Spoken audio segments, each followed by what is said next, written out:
Amigos de Radio Victoria, ojo con esa televisión. A continuación vamos a nuestro acostumbrado segmento de todas las semanas con el embajador Juan José Monzán. Palestra. Me estás oyendo bien, ¿verdad? Perfecto, Ok. perfecto. Y yo te decía de que iba a conjugar un verbo para ver cuál es tu parecer. Yo voté, tú votaste, él votó, nosotros votamos, vosotros votaste, ellos votaron. ¿Tú crees que esa circunstancia se dio efectivamente en Venezuela? ¿Se ha dado últimamente de manera clara, diáfana, como decía Caldera? ¿O qué crees que está pasando? ¿Que siente, hay un juego extraño porque el régimen intentó justificarse de la manera más absurda y nadie ha creído eso, pero tampoco vemos que haya pronunciamientos contundentes al respecto para que se clarifique el panorama y se despeje de una vez por todas que en Venezuela no hay democracia, que lo que hay es delincuencia a troche y moche? Y bueno, se cortó la comunicación al inicio por ausencia de electricidad, pero bueno, fíjate lo siguiente, ya yo no estoy preocupado en absoluto. Y yo creo que tú tampoco, porque este panorama de lo que sucedió el domingo lo habíamos conversado, no solamente lo conversaste conmigo, sino con otros interlocutores. Sí. Algunos yo los oí, otros no, pero no ha pasado nada distinto en Venezuela, diferente a los 25 años pasados, salvo la votación del año pasado, donde salió electo Edmundo González Urrutia, una vez que a María Corina Machado Correcto. volvieron a poner como prácticamente delincuente, ¿no? Y la inhabilitaron. Y allí habló la población, allí habló, ese fue el sentimiento nacional. Redondeemos el 80% de los venezolanos, de los electores, y quienes están detrás de los electores, le dijeron no a la tiranía, a la delincuencia, al desmantelamiento de la nacionalidad y de la república, a Maduro, pues, a Diosdado, a Mario Silva, a Padrino, a toda esa playa de sinvergüenza, depredadores humanos y del Estado de Derecho y de la dignidad, como Venezuela nunca jamás conoció, ni en la colonia ni en su época republicana. Esa es la realidad. Eso te lo puede explicar mejor cualquier profesor de historia venezolano.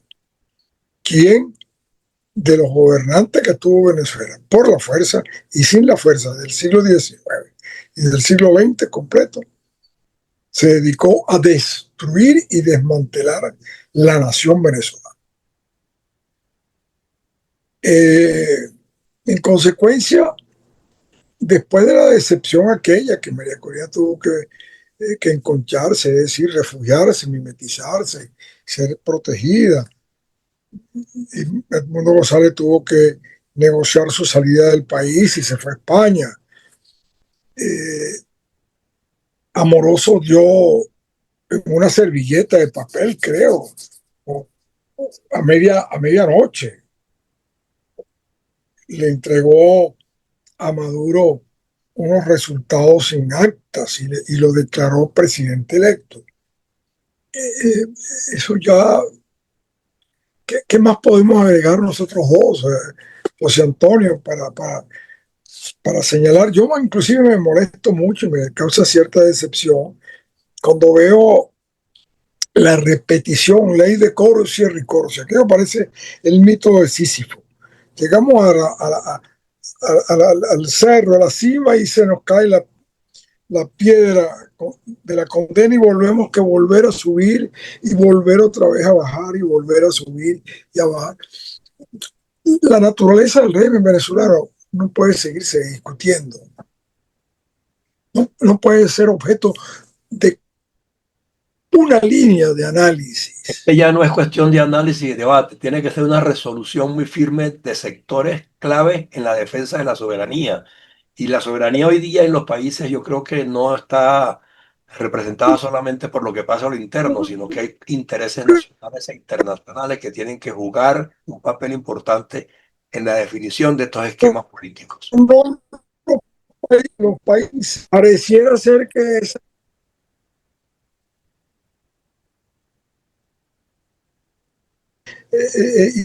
y Bolívar, pues uno centraliza en Bolívar por razones de ahorro de tiempo, pero cuando esa generación de Bolívar se alzó contra la corona española, de la manera en que se alzó, y teniendo como antecedente a Guari España, por ejemplo, y hasta el propio Tirano Aguirre, que se alzó contra el rey Felipe II, en Venezuela, bueno, en Perú, pero en Venezuela yo combatiendo a Felipe II.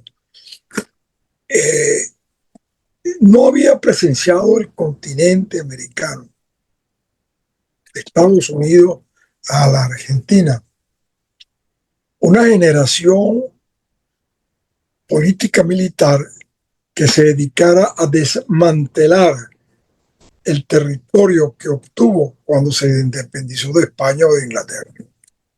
Yo reto a cualquier historiador, lo reto así, de la academia y de no la academia, que me demuestre un solo dictador o tirano de América Latina cuyo objetivo central es el desmantelamiento y la desnacionalización territorial y espiritual y cultural. Ah, Gaspar Rodríguez de Francia estuvo 42 años en el poder en Paraguay, el gran dictador o el dictador supremo como se autodenominó, pero lo pero hizo está pasando algo, porque tenía la seguridad que Paraguay. sí, ¿Ah? está pasando algo que yo vengo ¿Cómo observando. dices? Aquí se habla mucho de democracia, vamos a institucionalizar a todos estos países, pero cuando se discute una constitución y se promulga, o sea, no se han fijado topes mínimos en una participación de la población para escoger a sus representantes, bien sean municipales, regionales o nacionales, un mínimo de electores, porque no es posible que de un electorado de un 100% inscrito, o sea, 10%, 8%, decidan el destino de la nación completa y de las regiones en particular.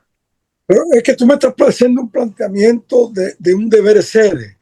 Y en Venezuela no hay un deber ser, hay Oye, un... en ninguna de las constituciones latinoamericanas existe. Bueno, que eso no es un problema constitucional, este es un problema político existencial. Eh, eh, chico, tú no viste como estos señores que ganaron las elecciones el 28 del año pasado, de julio, pero de una manera indiscutible, pero indiscutible al punto que no han mostrado ni una sola acta. El Sí, Consejo Electoral y hubo una entrega a medianoche y tal. Y, y estos mismos que estaban o casi todos, que le robaron el triunfo, se presentan para gobernadores, diputados y concejales. Entonces, avalando el robo que le hicieron en las elecciones presidenciales del año pasado, pero avalándolo porque aceptaron las reglas sí. y dieron el salto. Entonces, Venezuela no es un territorio de cultivo de conceptos como tú añoras o nombras permanentemente el deber ser, la constitución. Eso no existe, no existe la constitución. La van a cambiar ahora, otra vez, con más diputados que los que la misma constitución señala que Exacto. cada estado. Y le dieron, ¿cuántos diputados le dieron a la oposición? Enrique Capriles y los alacranes estos. Chicos, yo esta mañana me desperté y sin buscar el pensamiento, lo hice por la postura de una persona que yo no fuimos amigos alguna vez o conocidos. Y lo que me acordé fue de Rómulo Gallegos y Andrés Eloy Blanco. y de Pedro Emilio Colchico. Yo no sé por qué, me acordé de esos tres escritores, de esos pensadores, de esos humanistas venezolanos. Sí. Me acordé del bachiller Mujica, Mujiquita. Mujiquita. Yo creo que cualquier venezolano de nuestra generación sabe y conoce a Doña Pero Bárbara. las nuevas no. Y este es el Pero, detalle. pero yo no soy de la nueva, entonces me acordé del bachiller Mujiquita, ¿no? No, yo te entiendo, pero estamos tratando de traspolar. Y de inmediatamente, chico, claro, el bachiller Mujiquita lo diseñó, lo ideó, lo plasmó en blanco y negro, en pluma, pues, como se escribía antes, pues ni bolígrafo había en ese entonces. Aquel personajillo que los españoles tintireros, era tintirero, que siempre estaba arriba, ¿no? Se movía sinuoso como una mapanare, una cascabel, y siempre estaba con el triunfo, con los gobernantes, se vendía el mejor postor, siempre estaba flotando. Pero esa misma imagen también, pero es que fue de una manera natural, créeme. Me acordé de Andrés Eloy Blanco, que tomando un poema, unos versos populares, compadre Venancio Laya, dígale a Juan Pablo Páez, que me mande mi guitarra y usted mismo me la trae. Así es. Y ese fue un pequeño párrafito allí, pues, de un poema que él tenía completo sobre lo que estaba pasando en Venezuela, de la resiedumbre de un hombre encarcelado, añorando su guitarra de llanera para cantarle a su desespero. Y el otro, Pedro Emilio Col, pero me vino así seguido, chico, del diente roto, ¿vale? ¿Tú te acuerdas del diente roto? Sí, cómo no. Claro. Esta generación a lo mejor no la conoce, si es que hay alguien de una nueva generación, pero déjame echártelo. Entonces, muy rápidamente, ¿no? Pero Emilio Col era un periodista, un poeta, un humanista, político, de esa época del siglo XIX y XX. Tú sabes, ¿no? Cuando el padre Borges, ¿te acuerdas del padre Borges? Sí, sí. Bueno, y entonces él escribe un cuento, narra pues un muchacho que era camorrero y se peleaba en el barrio, era un azote, hasta que en un momento dado, en esa guerra entre pandillas de adolescentes, le meten una pedrada en el diente y se lo dejan flojo y astillado. Es como yo tengo el mío, pero eso fue que me caí jugando pelota. Y entonces el tipo empieza a darse con la lengua en el diente roto, que le molestaba porque estaba un poquito flojo, pero parecía una sierra. Entonces le daba y le daba tratando de desgastarlo, imagínate. Entonces entra al colegio y está todo el día viendo el pizarrón y pensativo, pero pensativo no, lo que está es dándole con la lengua al diente roto, porque lo tiene achacado. Entonces la gente se va haciendo la idea de que es un gran pensador. Oye, este carito es un pensador, un filósofo. Y así va pasando los años hasta que muere y le hacen un homenaje. Y el tipo nunca hizo nada. Lo fueron llevando a la alcaldía, a diputado y hasta presidente. Pero lo tenían como un gran pensador porque siempre estaba reflexionando, ¿no? Y lo que estaba era dándose en el diente roto. Y no tenía nada en la cabeza. Entonces así estamos en Venezuela, hermano. Sí. Yo me río, pero es para ponerse a llorar. Y cómo este hombre del Zulia y Enrique Capriles y Requesén, bueno, Requesén yo creo que lo torturaron psicológicamente y entonces salió defendiendo el gobierno prácticamente, ¿no?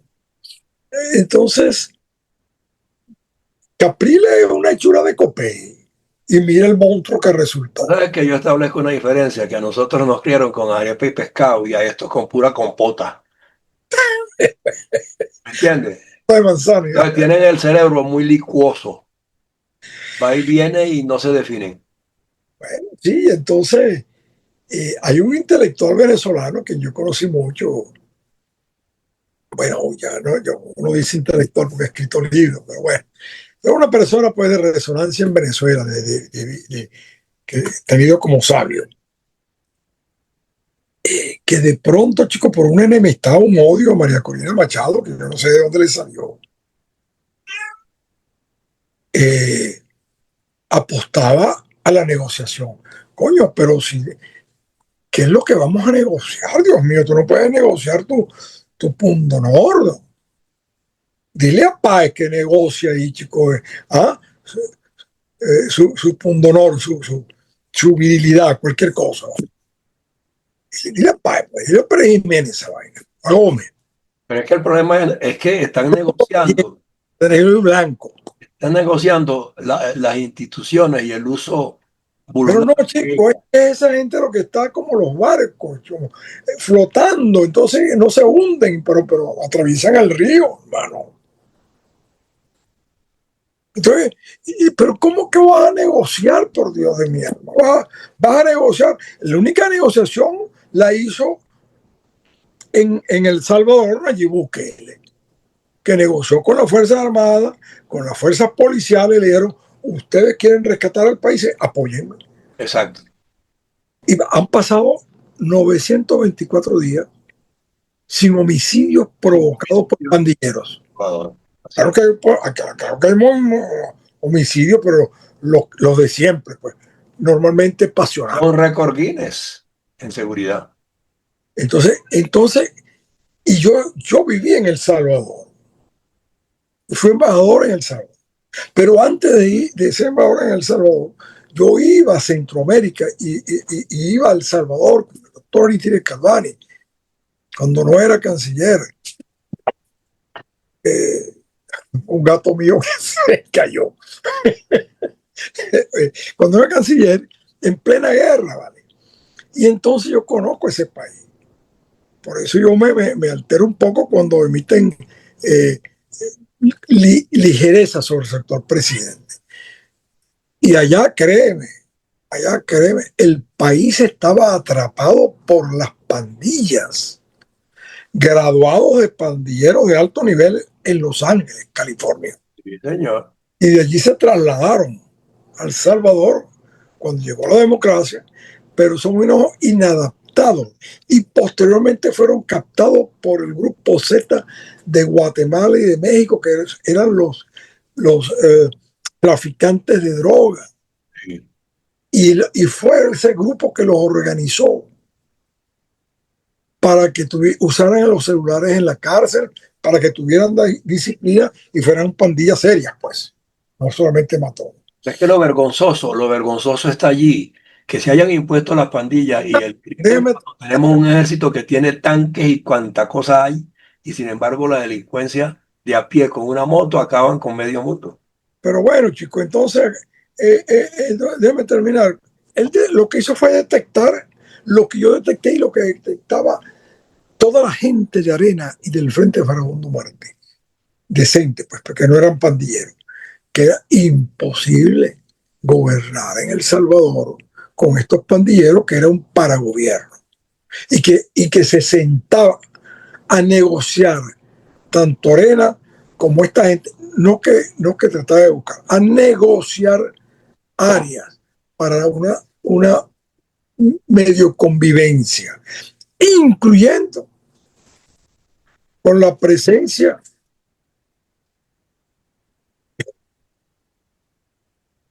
Yo me río porque este ruido que tú oyes. Ah, que te estoy oyendo, te estoy oyendo. El gato mío que se montó en una persiana y se quedó atrapado. Con el gato, déjalo tranquilo.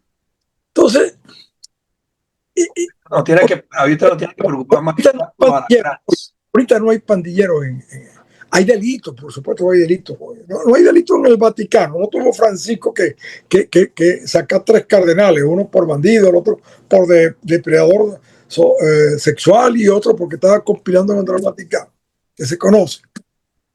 Entonces imagínate tú en los países nuestros. Entonces llega un momento en que no se negocia. Entonces estos señores como que se enriquecen en Capriles y el del Zulia, ¿no?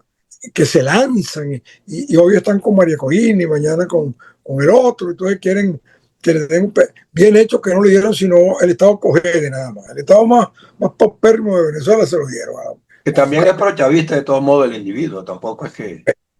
Y entonces y 3 diputados en la Asamblea. ¿Qué van a Llega un hacer? momento que tú no tienes nada que negociar con el gobierno. Entonces, ¿por qué insisten en que tienen que negociar? ¿Por qué los intelectuales que se dicen intelectuales en Venezuela y que se dicen políticos No han dicho ni pivo.